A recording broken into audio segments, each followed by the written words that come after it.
Untuk itu saya akan mengajak kita membuka kitab di dalam surat Roma. Roma pasalnya yang ke-12. Surat Roma pasalnya yang ke-12. Kita akan membaca 2 ayat, yaitu ayat yang ke-17 dan ayatnya yang ke-18. Roma pasalnya yang ke-12.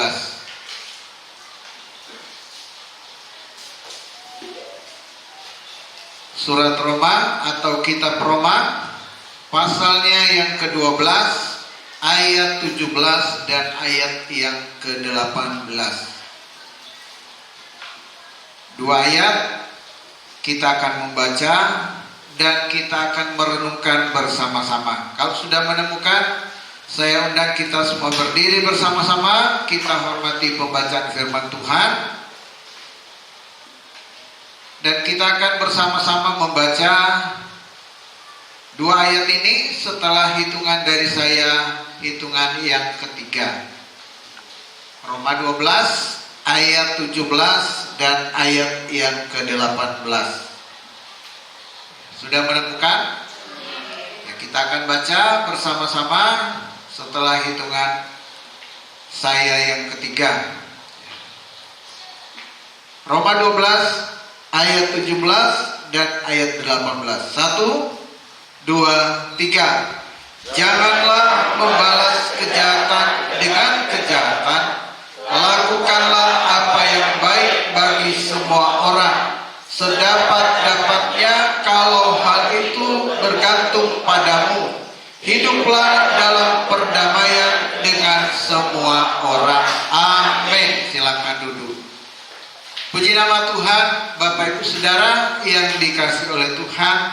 Ya, di sini firman Tuhan yang sudah kita baca dikatakan jangan membalas kejahatan dengan kejahatan, tetapi kita harus mengalahkan kejahatan itu dengan kebaikan. Ya, itu sebabnya Bapak Ibu Saudara-saudara, ya, dari setiap hal yang terjadi dalam kehidupan kita, ya, terutama dalam kita berbangsa, bermasyarakat di Indonesia, khususnya dalam hal beragama, ya, kita melihat bagaimana, ya, kekristenan itu diserang dari berbagai hal dan diserang dari berbagai pihak, tetapi gereja tidak memberi reaksi. Kenapa?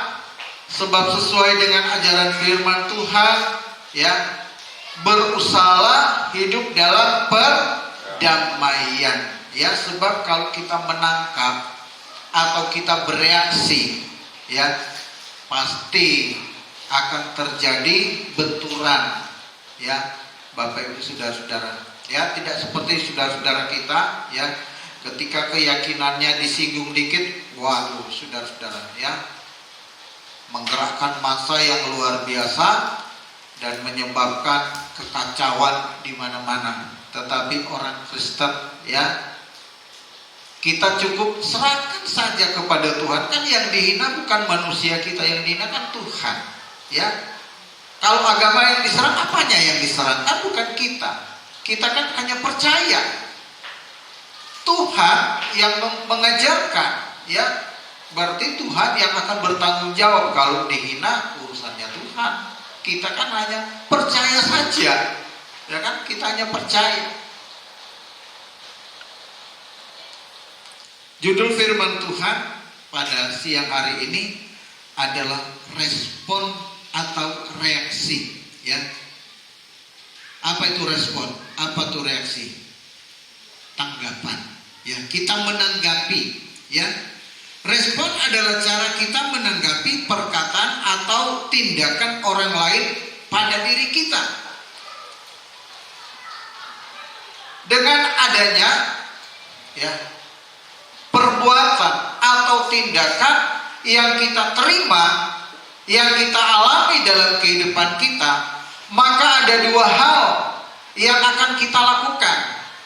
Ya, hal yang pertama mungkin kita akan ya bereaksi atau merespon dengan negatif. Hal yang kedua, mungkin kita akan memilih hal yang positif, ya. Kita bereaksi dengan positif, ya. Kalau reaksi yang pertama negatif, ya, ketika orang lain atau ketika kita diserang, ketika kita ya diperlakukan dengan hal yang tidak baik, kalau respon kita negatif, mungkin kita akan balas menyerang, membalas perbuatan yang orang lain lakukan terhadap diri kita. Nah, ketika respon ini kita lakukan balas membalas, maka akan timbul gesekan. Ya, ketika gesekan ini terjadi, maka akan ada benturan. Ya, ketika benturan ini terjadi, itulah saudara-saudara, ya, kita melihat bagaimana apa yang terjadi ketika ada benturan, ya, dalam dua kelompok. Pasti ya tegang, ribut, ujung-ujungnya apa? Berantem.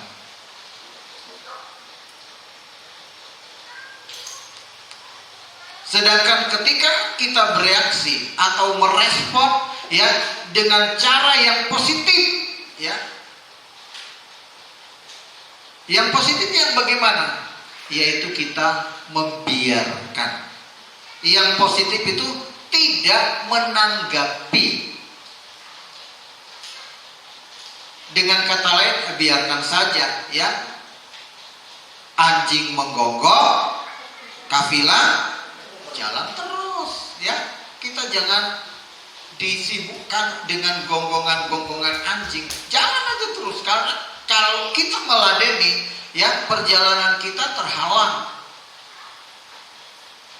Jalan terus, kita ingin supaya kita cepat sampai di tempat tujuan kita. Ketika kita tidak merespon, maka saudara, perjalanan kita pasti lancar, ya.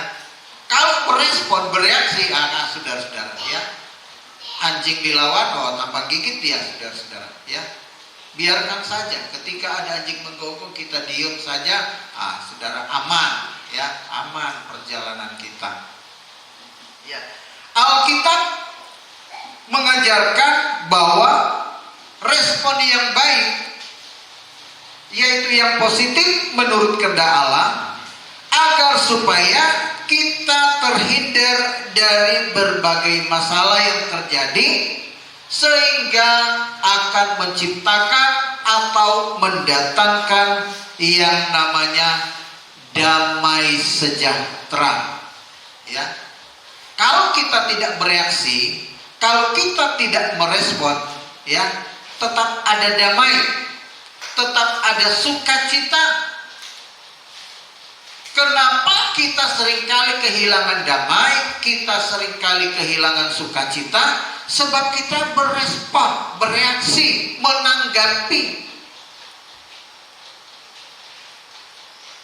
Saat seseorang menyerang kita, kita balas menyerang, yang dibalas juga pasti tidak akan tinggal diam.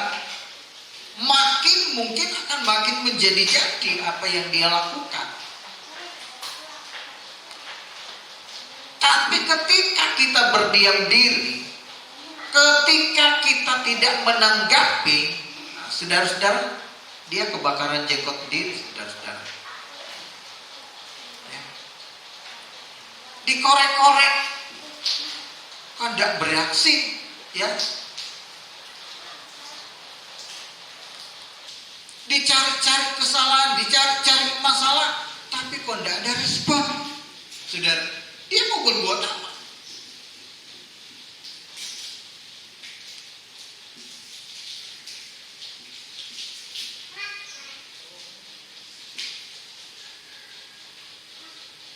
Itu sebabnya patokan kita sebagai orang-orang percaya untuk menjalani hidup di dalam dunia ini, kalau kita ingin damai, kita ingin sejahtera, sukacita, lakukanlah apa yang menjadi ajaran daripada firman Tuhan yang tertulis di dalam Alkitab kita ini. Ya, kitab Alkitab kita ini adalah Alkitab yang tiada tanding dan tiada banding. Ya, walaupun ada orang-orang bilang, oh kitabnya lebih, ya, dia kutipannya ngutip dari kita, oh, berarti kan hebat kita, ya. Dia kutipnya dari kita, jiplaknya kitabnya mereka, jiplaknya dari kitab kita, berarti kan lebih hebat punya kita.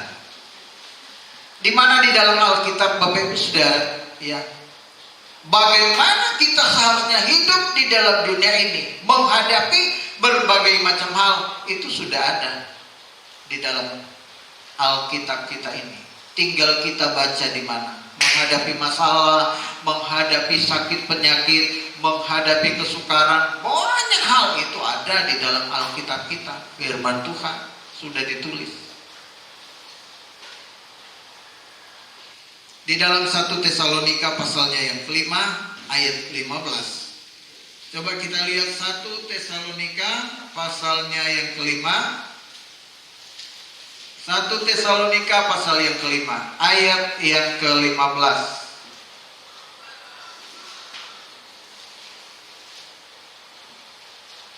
1 Tesalonika 5 ayat yang ke-15 dikatakan, perhatikanlah, ya saudara, di sini dikatakan, dituliskan perhatikan, ya, kata perhatikan, perhatian itu artinya sesuatu yang harus betul-betul, ya, kita ketahui, harus kita mengerti, kita tanamkan di dalam hati kita.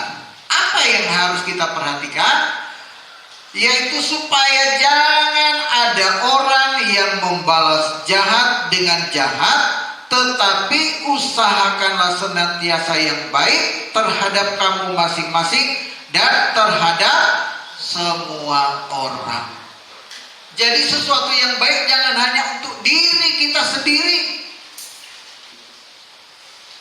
Dengan kata lain, kalau kita ingin damai, kita ingin tentram, jangan egois. Ya. Permasalahan terjadi di dalam dunia ini itu karena ada orang-orang yang hidupnya egois, ego. Apa itu ego? Hanya mementingkan, memperhatikan kepentingan diri sendiri. Makanya di sini firman Tuhan dikatakan, ya, perhatikanlah supaya jangan ada orang yang membalas jahat dengan jahat, tetapi usahakanlah, ya. Di sini dikatakan usahakan, jadi kita harus berusaha. Berusaha apa? Berusaha senantiasa yang baik terhadap kamu masing-masing dan terhadap semua orang. Jadi kita harus mengusahakan agar semua orang, ya, kalau kepingin baik, kalau hidup kita pingin baik, hidup kita pingin enak, maka perhatikan juga orang lain.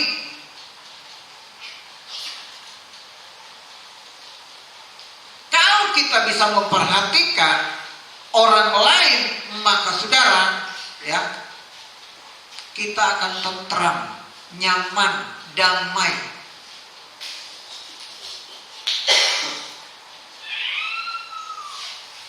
Inilah yang Tuhan ajarkan kepada kita, ya, orang-orang yang percaya kepada Tuhan. Lalu bagaimana, ya, respon kita yang sesuai dengan firman Tuhan? Bagaimana respon yang positif yang Tuhan ajarkan dalam kehidupan kita? Ya, kita akan melihat yang pertama, ya, respon yang pertama yang sesuai dengan firman Tuhan, memilih perkataan yang baik.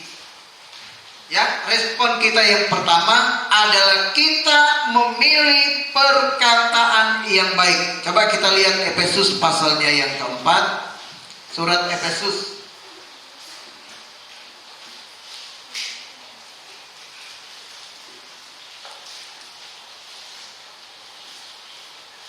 Surat Efesus pasal 4 ayat yang ke-29. Efesus 4 ayat 29 dikatakan begini.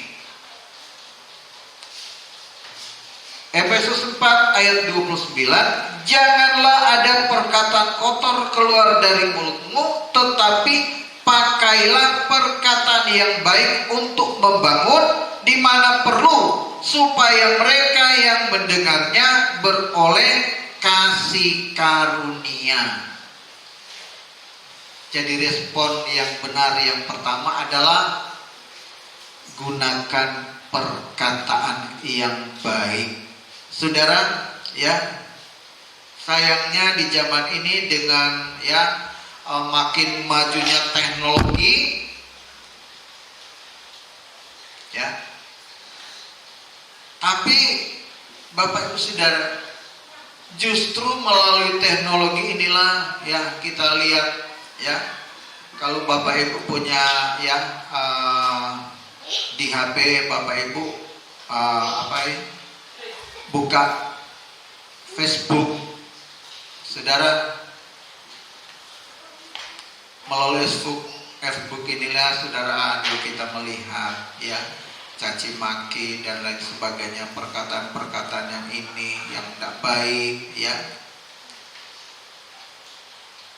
Sampai-sampai kita melihat ya di TV ya heboh, artis ada yang tidak terima, ya, dibully, anaknya dibully sampai dibawa ke ranah pengadilan. Itu semua gara-gara apa?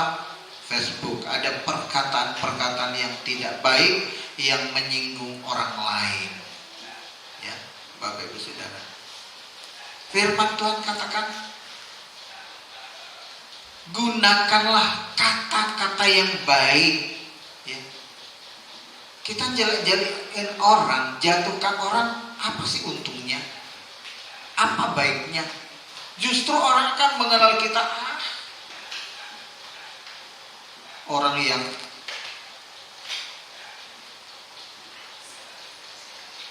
tidak baik, ya, tidak baik. Pilihlah perkataan yang baik, ya.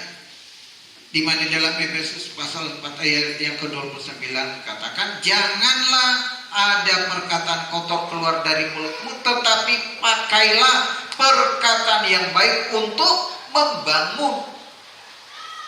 Jangan meruntuhkan, jangan menjelekkan, jangan menghancurkan orang lain melalui perkataan-perkataan kita. Amsal 12 ayat 18. Di dalam Amsal, kitab Amsal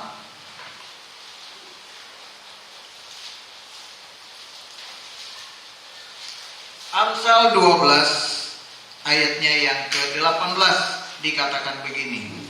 Amsal 12 ayat 18. Ada orang yang lancang mulutnya seperti tikaman pedang, tetapi lidah orang bijak mendatangkan kesembuhan.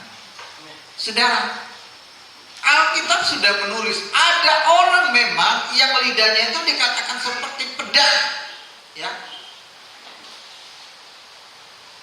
seperti pedang yang tajam,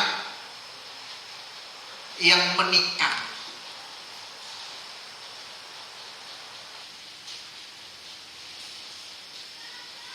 Ada banyak orang, saudara, yang tidak bisa menahan lidahnya, tidak bisa menahan mulutnya, ya. Pokoknya kalau mau ngomong, ngomong aja, ya. Ada orang yang kalau ngomong pikir dulu, tapi ada juga yang setelah ngomong baru mikir. Nah ini saudara, ada orang, aduh sudah salah ngomong, tapi udah kadung ngomong, udah yang diomongin kadung sakit hati.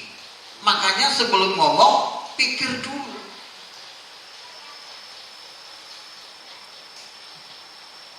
Jangan cuma ada di mobil, di motor tuh rem. Mulut kita juga harus ada rem. Jangan cuma kuda yang dikasih kekang. Kenapa kuda perlu kekang? Kuda kalau nggak dipasangi kekang, dia akan jalan semaunya sendiri.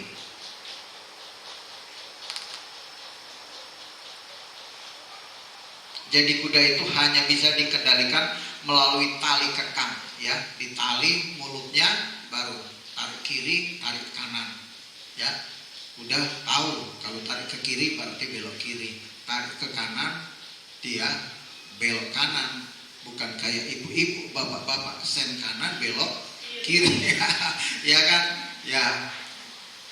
Kadang kalau kita berkendara udah kedip kanan, titit kedancang-ancang mau ke kiri, kok kiri, nah, ini gimana ini, sen kanan kok belok kiri. Ya, masih ada bapak-bapak, ibu-ibu, bukan hanya kata orang, oh ibu-ibu, bapak-bapak juga ternyata ada, ya. Pengalaman saya kalau di jalanan, bapak-bapak juga kadang begitu. Sen kanan belok kiri atau sen kiri belok kanan. Nah, ini saudara berbahaya. Tapi kuda, binatang tahu dia, ya, tarik kiri dia belok kiri, tarik kanan belok kanan, ya. Kuda sudah ngerti dia. Bukan ditarik kiri dia belok kanan, oh pecut, pukul kalau tarik kiri belok kanan. Dan dia tidak mau dipukul, ditarik kiri, dia berbelok kiri, saudara-saudara, ya. Mulut kita juga harus dikasih kekang, tali kekang, atau diberi rem. 2 Timotius pasalnya yang kedua, 2 Timotius pasal 2, surat 2 Timotius pasalnya yang kedua, ayat 25 dan ayat yang ke-26. 2 Timotius pasalnya yang kedua, ayat 25 dan ayat 26. 2 Timotius pasal 2 ayat 25, dan dengan lemah lembut dapat menuntun orang yang suka melawan, sebab mungkin Tuhan memberikan kesempatan kepada mereka untuk bertobat dan memimpin mereka sehingga mereka mengenal kebenaran, dan dengan demikian mereka menjadi sadar kembali karena terlepas dari jerat iblis yang telah mengikat mereka pada kehendaknya. Di dalam Amsal 12 tadi ayat yang ke-20, Amsal 12 ayat yang ke-18, ya. Kalau yang pertama, ada orang yang lancang mulutnya seperti tikaman pedang, tetapi yang kedua dikatakan, tetapi lidah orang bijak mendatangkan kesembuhan.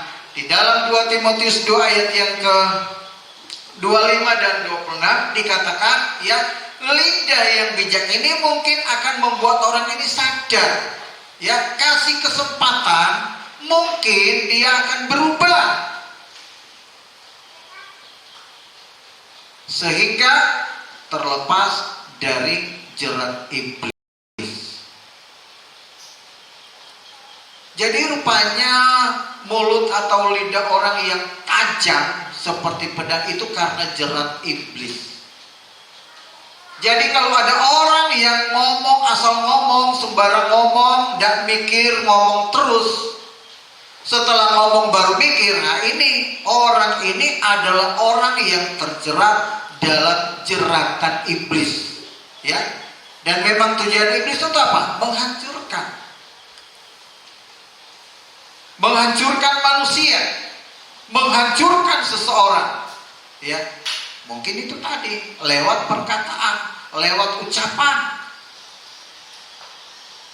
Tetapi orang bijak, ya, dikatakan, ya, lidah orang bijak mendatangkan kesembuhan, ya. Lidah bijak itu artinya orang yang berkata-kata positif, yang memilih perkataan yang baik, itu akan menyembuhkan, ya. Tadinya mungkin sudah terluka, tersakiti oleh karena perkataan, tetapi ketika ada kata-kata yang bijak, dia disembuhkan, dia dipulihkan. Yang kedua, ya, respon yang kedua, jangan ada pikiran negatif. Dalam hidup kita, jangan ada pikiran-pikiran yang negatif. Artinya kita harus berpikir positif. Kenapa tidak boleh berpikir yang negatif? Sebab yang negatif itu selalu mendatangkan sesuatu yang tidak baik.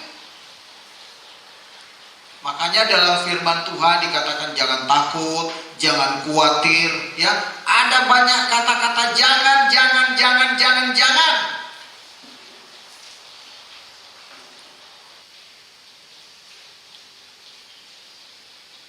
Gantikan pikiran yang negatif itu dengan yang positif. Filipi 4 ayat 8. Coba kita lihat surat Filipi.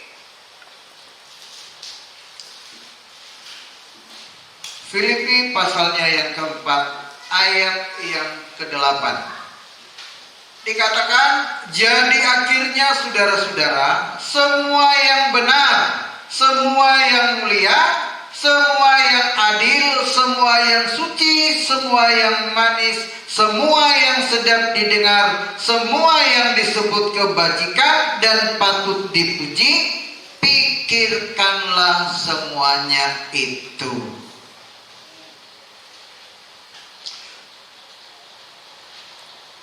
Semua yang benar, semua yang mulia, semua yang baik, yang suci, yang manis didengar, semua yang disebut kebajikan dan patut dipuji, itu yang harus kita pikirkan setiap hari. Itulah pikiran positif.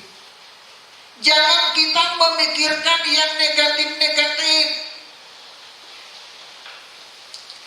Tangga beli TV baru, kita mulai sesak. Beli TV baru ya. Beli yang berapa ini lagi? Yang 50 apa yang berapa? Yang paling gede berapa ya? 50 apa berapa ya? 50 in ya? 60. Beli yang 60 in kayak nonton bioskop ya. Oh, tambah sesak kita. Di rumah kok 24 in, 14 in bukan 24, 14 in, kecil. Aku menonton harus lebih dekat biar kelihatan. Kalau dia yang 60 dari jarak jauh 10 meter aja kelihatan.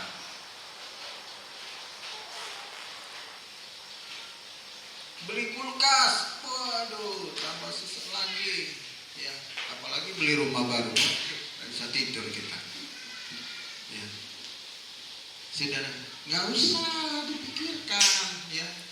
Mungkin sudah rezekinya dia, sudah waktunya dia, ya. Terus kita gimana? Ia berdoa dan bekerja. Ora et labora, berdoa dan bekerja.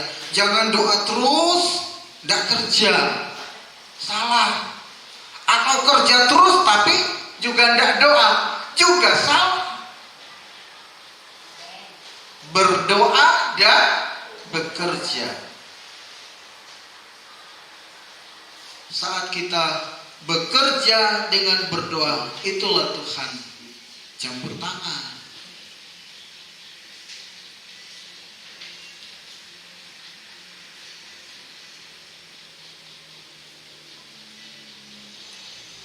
Pikirkan yang positif, hal yang membangun, hal yang menambah gairah kita untuk kita hidup. Jangan yang negatif, justru menjatuhkan iman kita, menjatuhkan semangat kita. Pikirkan hal-hal yang positif, ya. Filipi 4 ayat 8 sudah jelas semua, ya, semua yang benar, semua yang mulia, semua yang adil, semua yang suci, semua yang manis, semua yang sedap didengar, semua yang disebut kebajikan dan patut dipuji. Pikirkanlah semuanya itu, kata firman Tuhan.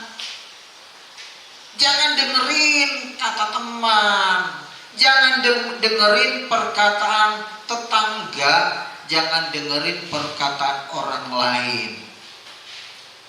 Kecuali yang dia katakan itu yang positif, bolehlah kita dengarkan. Tapi kalau cuma manas-manasin doang, kamu belum punya itu loh, tanggamu sudah punya yang baru, kan panas kita.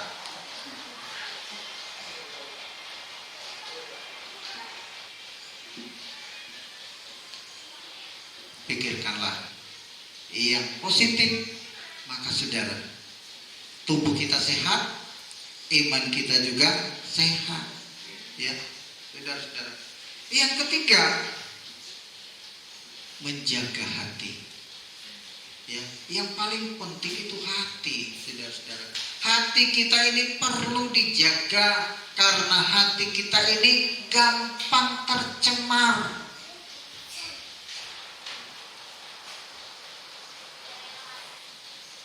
Amsal 4. Kita kembali ke Amsal. Amsal pasalnya yang keempat ayat 23. Amsal pasalnya yang keempat ayat 23 dikatakan, jagalah hatimu dengan segala kewaspadaan, karena dari situlah terpancar kehidupan. Saudara mau hidup, jaga hati. Sebab dunia ini seringkali, saudara-saudara, mencemari hidup kita melalui hati. Hati ini betul-betul memang harus dijaga. Menjaga hati ini tidak mudah, tidak gampang. Harus kerja keras untuk menjaga hati kita. Kenapa? Sebab zaman ini, saudara-saudara, terus maju, terus berkembang. Kemajuan dunia ini terus berjalan. Kalau kita salah merespon, bisa mencemari hati kita. Ya. Kok saya tidak kayak teman saya ya, dia sudah punya ini, punya itu, sudah begini, begitu, dan lain sebagainya. Saudara, kalau melihat teman ini ya lebih maju, terus kita terpacu ingin juga sama maju, nggak masalah. Masalahnya kalau lihat orang lain kita jadi iri, jadi cemburu, dan yang negatif itu ini saudara akan merusak kita, merusak hidup, merusak iman kita. Itu sebabnya perlu dijaga, hati kita ini dijaga. Seluruh hidup kita itu terletak di hati. Kalau kita tidak bisa menjaga, tidak bisa mengendalikan hati, itulah kenapa orang itu bisa berubah, orang itu bisa rusak, orang itu bisa hancur, karena tidak bisa menjaga hati dengan baik. Perlu, sangat perlu hati kita ini dijaga. Ya.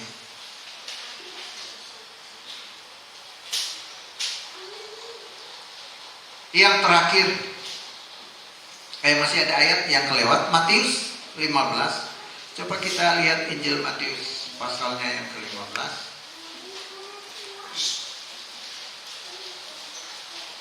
Injil Matius pasal yang ke-15 ayat yang ke-18.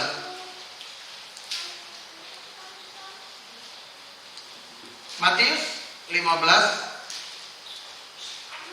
ayatnya yang ke-18 dikatakan, tetapi apa yang keluar dari mulut berasal dari hati, dan itulah yang menajiskan orang. Saudara perhatikan, apa yang keluar dari mulut kita berasal dari hati. Makanya hati itu perlu dijaga. Jadi semua yang keluar dari mulut itu bukan kebetulan atau bukan asal ngomong. Apa yang kita ucapkan, apa yang kita omongkan, itu semua berasal dari hati kita.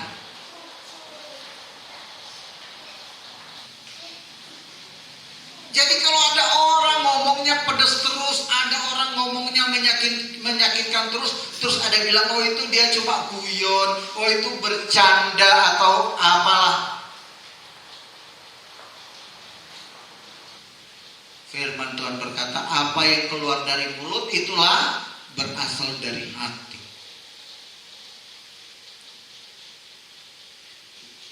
Kalau negatif menajiskan orang, tapi kalau dia positif itulah membangun. Yang keempat, yang terakhir, jaga tingkah laku dan menjadi teladan. Nah, tingkah laku kita perlu dijaga. Artinya tidak boleh nyil-nyilan, cicilan, ya kan? Tidak boleh, wah orang hidup kok sembrono.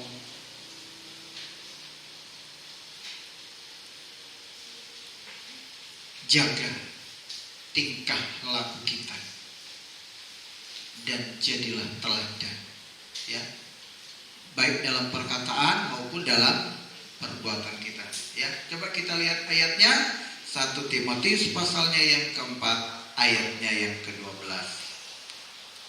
Surat 1 Timotius pasal 4 ayat 12. Jangan seorang pun menganggap engkau rendah karena engkau muda. Jadilah teladan bagi orang-orang percaya dalam perkataanmu dan tingkah lakumu dan dalam kesucian. Tingkah lakumu dalam kasihmu, dalam kesetiaanmu, dan dalam kesucianmu. Di sini dikatakan, jangan seorang pun menganggap engkau rendah karena engkau muda. Ya, banyak orang bilang, oh masih muda, jadi omongannya, perbuatannya itu masih tidak bisa dipegang, nggak bisa dipercaya. Tidak, Alkitab bilang sejak engkau muda, jaga tingkah laku kita, perbuatan kita, juga perkataan. Kadang-kadang orang bilang, masih muda, omongannya memang masih sembrono, ngawur, dan lain sebagainya. Gak usah diremehkan, gak usah dianggap, dan lain sebagainya. Pesan Paulus kepada Timotius, jangan seorang pun menganggap engkau rendah karena engkau masih muda. Jaga sikap kita, jaga tingkah laku kita, maka kita akan menjadi teladan. Ada banyak orang-orang muda yang menjadi teladan dalam kehidupan, ya, saudara. Banyak orang-orang muda yang bisa berprestasi karena memang yaitu dia menjaga sikap, menjaga tingkah laku, dan memang menjadi teladan. 4 hal inilah respon kita yang positif, yang berkenan, yang sesuai dengan apa yang Tuhan ajarkan melalui firman-Nya. Inilah yang perlu kita lakukan, kita praktekkan dalam kehidupan kita, sehingga hidup kita akan mendatangkan ketentraman, kebaikan, damai, dan sejahtera. Amin. Tuhan Yesus memberkati kita semua. Mari saya undang kita semua berdiri bersama-sama. Kita mengangkat pujian yang berkata, bagaikan bejana siap dibentuk. Haleluya.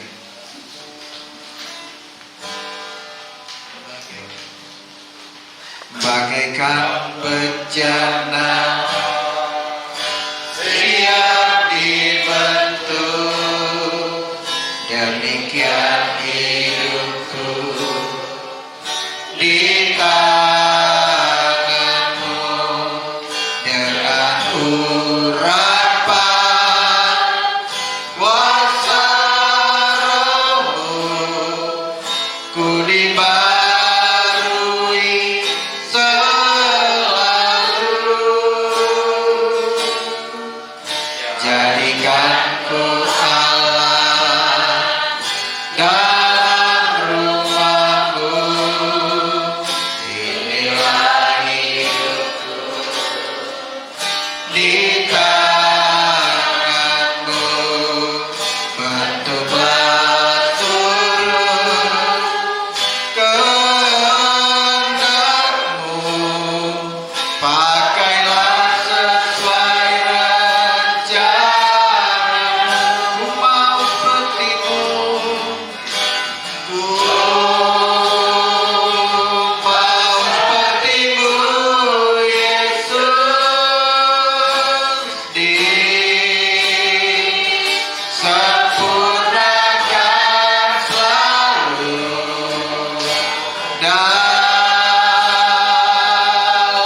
Ku mau bertiup Yesus, disempurnakan selalu dalam setiap jalanku, memuliakan namamu, memuliakan namamu. Bapak Anton, pimpin kita di dalam doa.